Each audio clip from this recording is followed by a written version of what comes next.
बिस्मिल्लाहिर्रहमानिर्रहीम। अस्सलामुअलैकुम। YouTube shorts viral क्यों नहीं होती? ये बात अक्सर लोग समझ नहीं पाते। लोग समझते हैं कि बस वीडियो बनाकर अपलोड कर दी जाए तो व्यूज आ जाएंगे, लेकिन हकीकत इससे बिल्कुल मुख्तलिफ है।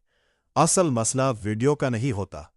असल मसला ये होता है कि पहले 2 सेकंड में अगर बंदा रुक ना सका तो वो वीडियो को फौरन स्वाइप कर देता है, और यूट्यूब का एल्गोरिथम सिर्फ उन्हीं वीडियोस को आगे दिखाता है जिनमें लोग रुकें, देखें और आखिर तक जाएं। इसीलिए कभी कभी एक वीडियो अचानक हजारों व्यूज ले जाती है और कभी एक वीडियो बिल्कुल भी नहीं चलती, क्योंकि एल्गोरिथम हर वीडियो को पहले थोड़े से लोगों पर टेस्ट करता है, और अगर लोग उसे पसंद करें तो फिर वह उसे मजीद लोगों तक पहुंचा देता है। सच यह है कि ज्यादातर लोग वीडियो देखने से पहले ही स्वाइप कर देते हैं, और अगर आप यहां तक आ गए हैं तो आपने एल्गोरिथम को समझना शुरू कर दिया है।